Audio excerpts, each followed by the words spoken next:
You're What's good. up, world? It's your boy C's from the CZLife.com. Welcome back to another episode of the Fitpro Development Podcast. My next guest is a coach, and she looks to debunk wellness trends and make fitness fun. Without any further ado, let me welcome my guest, Amanda, to the podcast. Yay. Yay! What's going on, Amanda? Not a lot. Right now it's Tuesday after a long weekend. So we are just trying to get back into the swing of things. Yes, Labor Day was pretty eventful around my neck of the woods, but Oh, I know yeah? how they do on the East Coast, especially New York. New York is a full scene. But Yes. you're in Boston now, correct? Yes, I am in Boston. I was down in Connecticut at my parents' house doing some relaxing this weekend. So it wasn't anything crazy, but now it's getting back into work mode, Awesome. So for those that are being introduced to you for the first time, let them know who you are and what it is that you currently do. Yeah. So, like you said, my name is Amanda. I am a fitness instructor and personal trainer in Boston. So, I do in person and virtual personal training. And I teach cycling classes and strength classes at the Handlebar, also in Boston, obviously. And I also host my own podcast, the Build with Brabec podcast. Awesome. So we'll Yeah. definitely dive deep into your podcast and the origins of that. But before we do, tell us the story about you becoming a fitness professional. Yeah. So I actually did not go to school for anything related to that. I didn't really ever think it was something I was going to do. So I went to college for communication and marketing, got a job in marketing and event planning after school, and was just kind of running with that. I really liked it. But when I moved to Boston, just trying to get to know different parts of the city, meet new people. I always was interested in fitness and had like a pretty good routine going. Never really went to any group fitness classes. And then I moved to the city, and it was like at a time when boutique fitness was starting to kind of pop off. So I went to a few different classes and really fell in love with just like the energy of the room and, people encouraging each other, and it really being so much more of a group effort than I ever really imagined it to be. And I had started a new fully remote job right around the time that I decided to get certified as an instructor. So I had all this free extra time because that was before the days of any remote work, at least in my world. Yeah. So I was like, oh my God, I'm not commuting to the gym and commuting to work and like working in an office for however many hours a day. So I got certified through a local certification, Kick It by Eliza. She now, since COVID and everything, has a giant virtual platform. So definitely go check her out because she is the, welcoming, empowering, all those vibes that really drew me into the group fitness scene. And then after that, I kind of just like dove head first, maybe a little bit too quickly, but it's like, all right, I'm going to do Kick It by Eliza. And then I had joined a boxing gym. So I got certified to teach boxing classes and started teaching there. And then I was like, why not also do spin? And really just immersed myself in the world, which was really fun. The whole trifecta. Yeah, Kick It by Eliza. I actually took a couple of her I took one of her events and actually went to a networking event where I met her. Oh, so And funny. then was the boxing, was it with George Foreman? You know it. Yeah. Yeah. That's another extended family over there. So Yes. yeah, we roamed in the same circles, and We Boston did. boutique fitness was a whole nother level. I don't know how they were doing it around the country, but the boutique fitness in Boston, that was an era to be contended with, Yeah. because they had it on almost like Dunkin' Donuts, like on every corner in Boston there. So you mentioned a little bit about your marketing, right? Like you went to school for marketing. Yeah. Did that play a role at all? And did you take some of your marketing knowledge and applied it to your fitness journey? I think more so now, like now that I'm pretty much like fully on my own, doing my own thing and trying to be a lot more intentional about building my business rather than just like, I feel like when I first started, I didn't have a lot of direction, and it was a lot of just like, okay, I'm going to post a cool picture of me on Instagram and like share my class schedule and just throw that at the wall and see what happens. But Yeah. now, yeah, thinking a little More bit more. intentional. Yeah. Thinking more Yeah. about like, who am I trying to reach and how should I reach them? And You then the know, but not to but back in the day, well, I'm not going to age you, but when you Instagram came can. out, All right. it was that simple, right? It You just was. that's It all you was. had to do was just post a picture and people that followed you actually saw it, right? But Yeah. now your What a time. followers, your friends don't even see your post anymore. So It's that strategy back then, when all you had to do is just post like, yo, and then your friends will get a notification. Oh, yeah. really? All right, let me go. Right then and Yeah. there. But now you gotta like play the game, as they say. 100%. Now it's like a whole other beast, but it can be fun if you try not to be too overwhelmed by it. Don't take Yeah. it too seriously, you know? So based on everything that you know now, what is some advice that you needed to hear 10 years ago or when you got started? Yeah. Oh my God. I mean, I feel like so many different things.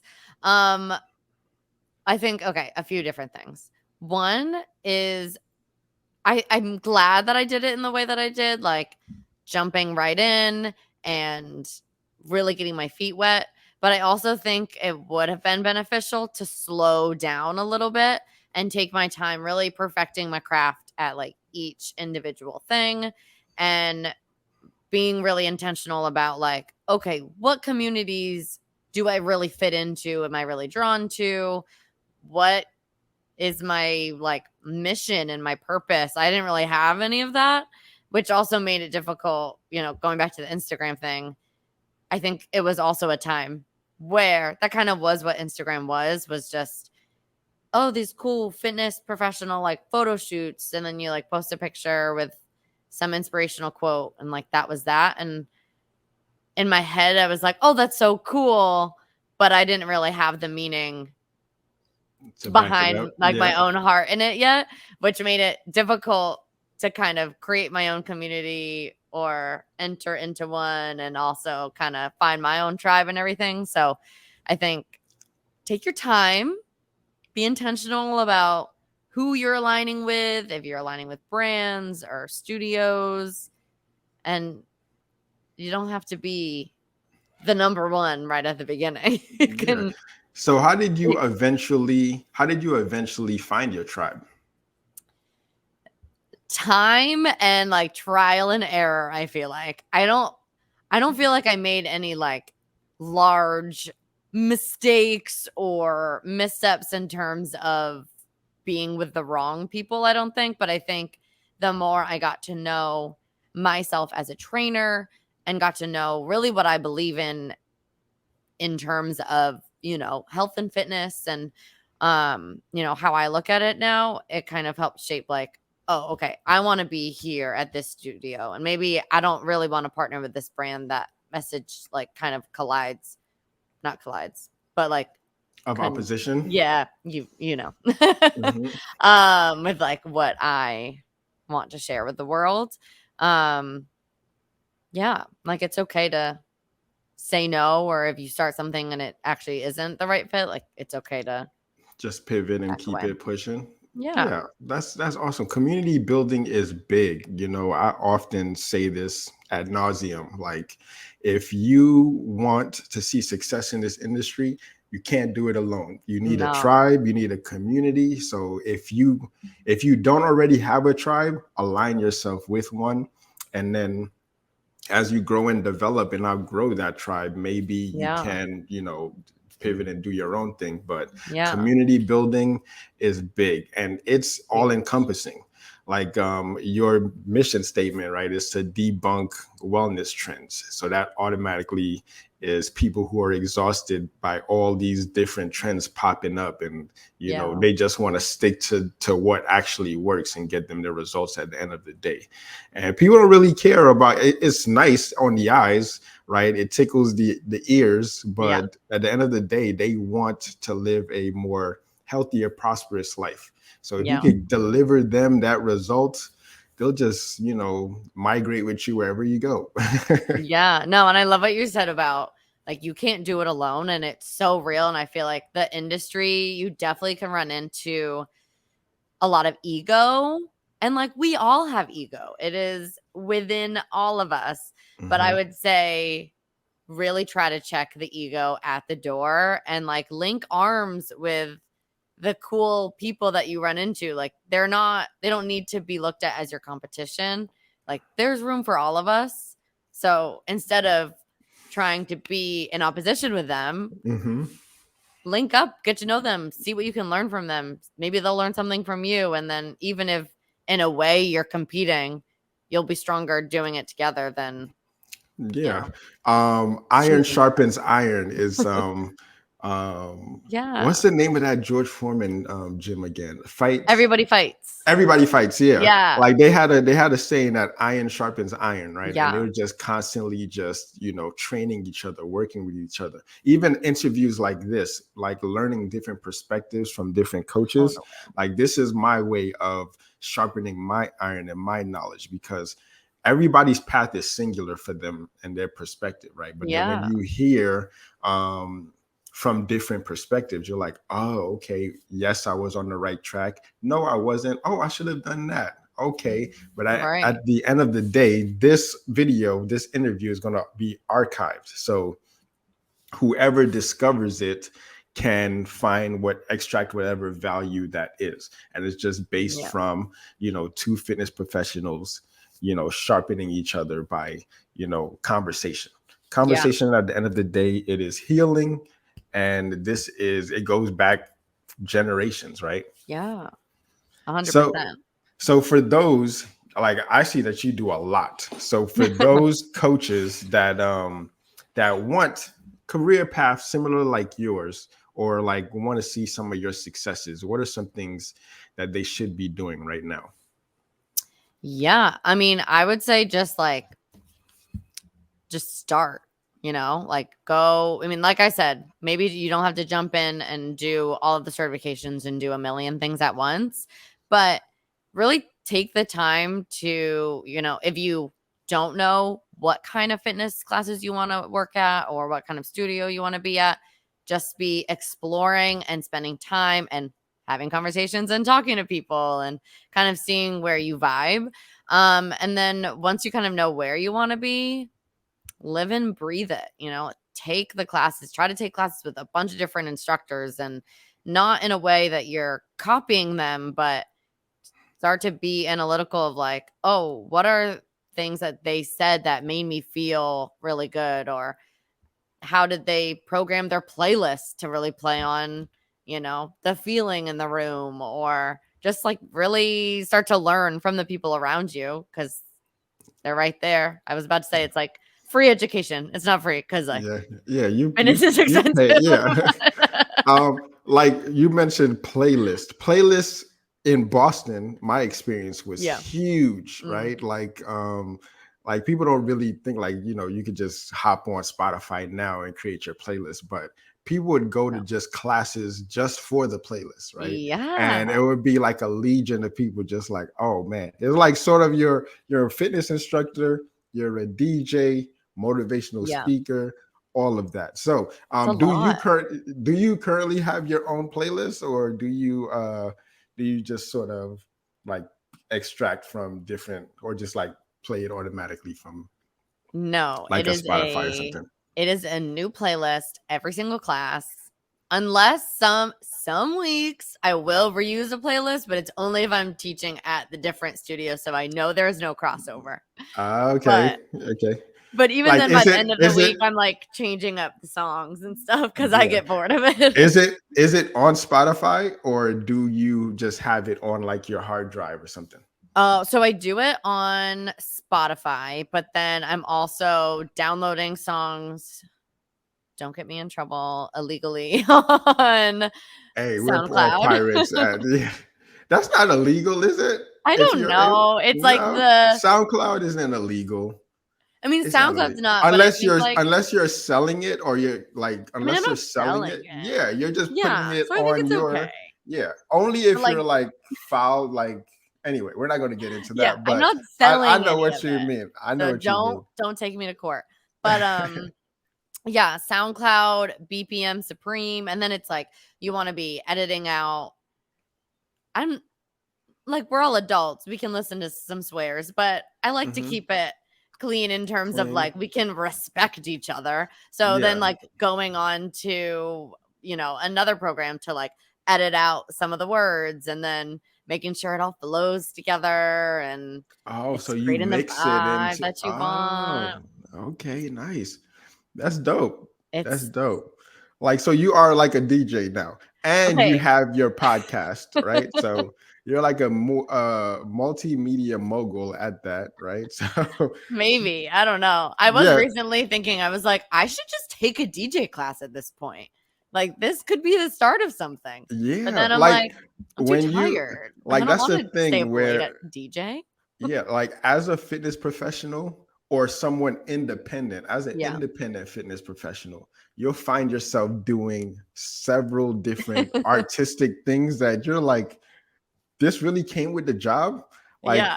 like me, I'm like a director, producer, engineer, all of that stuff. Website builder, Yeah. multimedia agency, sort of a thing, podcaster, right? Yeah. So take us through like those different facets of your development. Like I see you developed a podcast, you developed a virtual online workout class. Like, tell me like the origins of the podcast and your virtual classes. Yeah. So I will say, maybe I need to hire someone like you or just you for the technical things because that is a struggle for me. But I do my best Mhm. and we try to make it work. But that's a whole other part of it too, right? Is like kind of pushing yourself out of your comfort zones and trying to just figure it out. Like the internet is a great place. There's lots of YouTube videos or places like Skillshare and stuff like that to learn it all, which is actually like how I figured out how to do the podcast. I signed up for an annual subscription to Skillshare and just like watched a bunch of videos on, How to okay, do it? what do I buy and like what thing do I use? But yeah, the podcast kind of came about because it's funny how like cyclical, you know what I Hmm. mean? Yeah. Everything is. Um so I started off wanting to go to college for journalism and because I just was so drawn to hearing people's stories and talking to different people and all of that. And then, throughout college, everyone and their mother was like, "Oh, you can't do that. It's a dying field and you're never going to make any money." So I listened to them and switched to business or communication and marketing. And then um, a huge thing that drew me like so deep into fitness was that human connection, like you can love working out and you can love fitness, but it's a whole other ball game with community. It all comes back around to like you're touching so many different people throughout the day, like theoretically, maybe not physically, Yeah. and like meeting so many people, whether it's the people that are working the front desk at the gym or chatting it up with the people that are scrubbing down everything or having a meeting with another instructor or just chatting with members after class or whatever it is. And you kind of just realize like, okay, everyone has such different stories and it's exactly what you were saying. Like you can just learn so much from each other. Um, and I feel like there was so much that I went through growing up in kind of that early 2000s, 90s, like diet culture. And I really, really struggled with body image and like body dysmorphia and a mild eating disorder and all this stuff And I suffered totally in silence because I didn't talk to anyone about it. So I didn't realize that a lot of what I was going through were not normal, quote unquote, but pretty typical in the female population, at least. Because once I did get to talking, so many people had so many parallel experiences, even if they weren't exactly the same. So my thought with the podcast kind of just started just from that small pocket of a topic of like, okay, if I can share my story, because I did a little bit on social media, and it, like, being more vulnerable rather than just posting a picture and saying a random motivational thing, got my community talking with each other and with myself so much more. So I was like, okay, what if I bring it to a podcast? And then I bring in all these different people that I've met along the way that have taught me so much, like a client that's a holistic dietitian, and she taught me a bunch. Like, let's get her on. Let's get Eliza, who taught me so much about what I know. Let's get her on. And then it kind of just spiraled into something that kind of went even beyond just general fitness and body image, and just more into like these universal female experiences. And like, if we talk about it, you realize you're not alone in it. Yeah. Again, conversations are healing, right? And there is so much power in conversations. Yeah. And if you're not having conversations, then one, you can't heal and you can't solve the problem, right? So like just creating like a format. I often see young fitness professionals come in and go out, like they get burnt out. There's so many different aspects to the fitness industry. What you see online, there's so much that happens on the back end to deliver what you see for like maybe 15 seconds, right? And those are what's missing in the conversation. So I was like, yo, let me have a conversation with these fitness professionals that's actually walking the path and discovering like these different little clues. And what you said, like a lot, you said a lot that correlates. You grew up, you didn't talk about these traumas, and then finally you were in a position to like reach out to your contemporaries and have these discussions where it can benefit the masses or benefit women in this space or even beyond, right? So it's totally dope. Also, your virtual class. Did that come about via the pandemic, or is this something that you've done before? Oh no, that was all the pandemic. Yeah, it was like almost, I feel like kind of not, I don't want to say it was a good thing, because obviously it was not a good thing, but finding, little silver linings in it. Like, I was a few years into my, fitness professional life, but I still felt a lot of like the comparison and not super confident in showing up beyond like what we were saying, the little Instagram picture and a random uninspired quote. But because we were forced to just be online, it kind of like forced me out, and then realized like, oh, there are people watching and listening, and like they do want a workout for me and this and that. So because we couldn't meet up in person, we just started doing it on Instagram. And then I, found, just through the magical world of Google, found different websites like Trainerize or whatever to make different virtual programs for people. So I did a couple group programs throughout the pandemic, which was really awesome.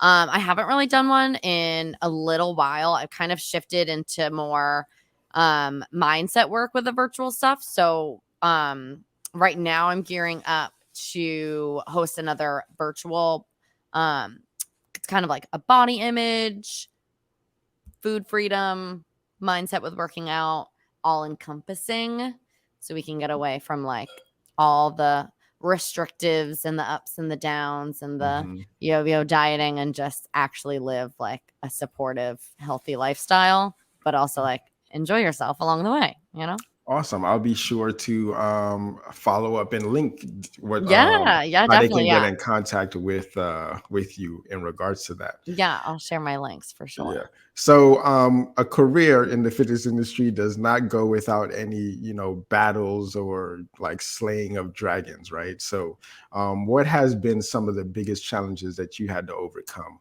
during over the course of your career? Yeah, I mean, I think a big one, which we've touched on a little bit, and I actually was literally in the call right before this one was talking about, um, just some of those like limiting beliefs of mostly like the comparison trap, like you're watching so many other people in the industry on the outside. It appears like they are killing it. They're selling out classes, they're posting all this stuff. And then it's so easy to sit there and then talk yourself down of like, well, why are my classes not selling out? Is it personal? Like, do people not like me? Am I not good enough? And like to just spiral down that rabbit hole. Mhm.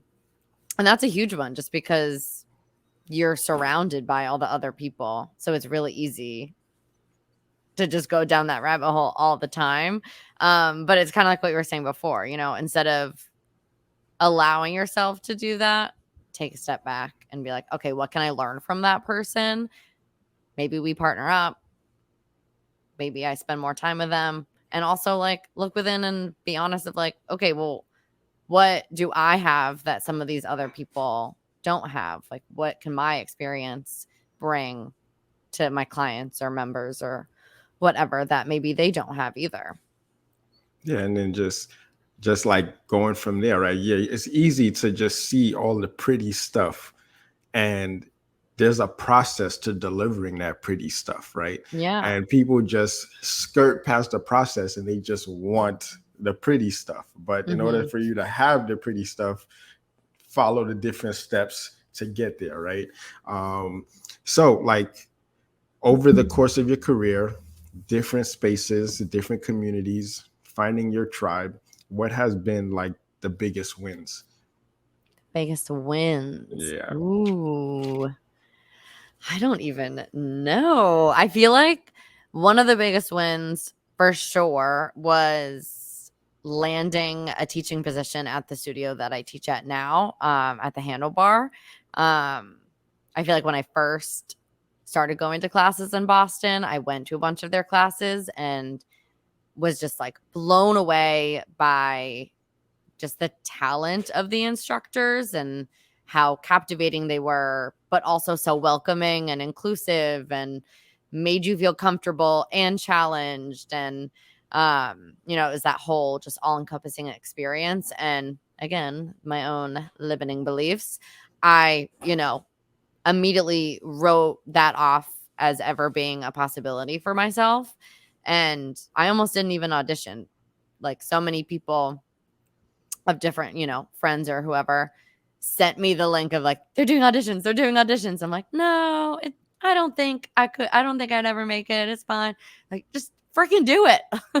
And then And I then made it. bam, you made it. And You made the cut. yeah, and like did really well during like the training process and everything. And it was a big win, one, because it was something that I didn't really ever like allow myself to think was possible for myself, but also really helped me combat those limiting beliefs because I proved to myself that not only did I get it, but like I graduated training early. And like, so I think I had a lot of doubts in my teaching abilities before I got that like affirmation that Bam. you do got it. You got it. So you're at Handlebar, Yeah. you have your podcast, Yeah. you're going into the self-development virtual online space. Yeah. And are you still currently boxing or teaching boxing? I'm not, but I miss it a lot. So I'm trying to figure out how I can get back into it Balance a all little of it bit. together. Yeah, Yeah. that's like it's really hard because you'll find multiple things that you're really good at and you want to do, but there's always going to be one that dominates more Yeah. than the There's other. only so many hours in the day. Exactly. So it's really hard to, juggle all of those things. So What is the next level for you? Where do you go from here? Yeah, I mean, I think that I definitely want to continue like honing my craft and continue like building up my in-person community, especially at the Handlebar, because the last few years have been so freaking weird and up and down with the pandemic. So I feel like now the studio is like finally thriving again and the numbers are really increasing. So that's an People are exciting coming thing. back. Yeah. Yeah. So that's an exciting thing to work towards. But also, like you said, really diving into the self-development, personal development kind of world is a new, like, scary challenge for me.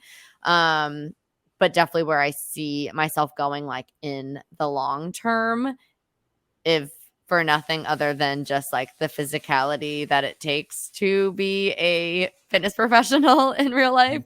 And knowing that like there is a time limit for that in a sense. Yeah. Go from there. Yeah, it's tough because again, there's so many hours in the day, right? So when you're when you're scheduling your podcast, getting your playlist together, get into the class, like your handlebar classes.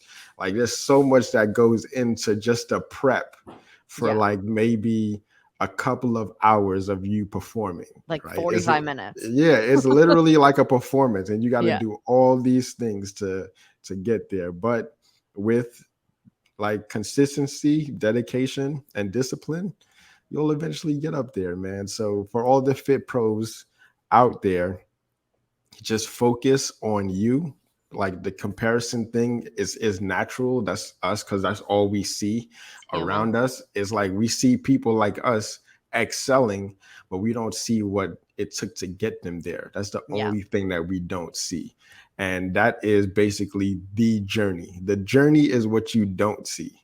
That's the everyday listening to songs, audiobooks, podcast scheduling, and all these different things that you wouldn't like think goes into just 1 hour of a conversation or 45 minutes of a class. You're Yeah. basically working 4 or 5 hours to prepare for like a 45-minute session or something like that. So Yeah. just know that, yeah, it's cool. Some people have the talent, like they already know what they want to do, how to do it. 100%. Like I'm going to do this, and this. But then there's some of us who don't have the roadmap. We just Yeah. like, I just want to do it and just go for it, right? So that's that's It's definitely a learning curve challenge. Oh, that for learning sure. curve, man. That learning curve is a long one, but at the end of the day, it's a It's a great one. journey. I wouldn't, Yeah. yeah, it's a journey. The journey is the best part. It's a And that's what I want to journey. bring. That's what I want to make fun. Is like Yeah. you enjoying the journey and highlighting what the journey is. Like you see the end result or like a fraction of an end result on an Instagram post, but then the journey is what's actually fun, right? Yeah. So for those 100%. yeah, for those that want to get in contact with you, like how can they reach out? Where can they find your podcast? Where can they sign up for your online virtual classes? Yeah. How can they get in contact with you? All right. So I feel like the easiest way is probably Instagram. So you can follow the podcast Instagram at Build with Brabec Podcast. It's BRABEC. And then my like quote unquote personal Instagram, but really it's like work. I don't know. It's all just intertwined, the Yeah, personal training and the no line of demarcation. there's not. It's Amanda 2_ Driscoll, DRISCOLL, because I got married this year. So now we're working on the rebrand. Congratulations. Thank you. So working on the rebrand because everything was around my last name. So And was that Brabec? yeah. Okay. Yeah. Okay, cool. So I'll be sure to link all of that in the description. Hey. Thank you so much for joining us. Is there any last words you want the audience to take away before you go? Yeah. I mean, I think everything we said before, like stay true to yourself, believe in what unique things that you have to bring to the table, and like don't get distracted by the shiny objects here and there. Like the feeling that you give your clients or members or whoever, that's really what's going to last. So just like focus on your energy and the energy you bring to class. Perfect. Well, thank you so much, Amanda, for joining us and sharing your journey with us. Truly appreciate it. Thank you so much for having me. This is so fun. Awesome.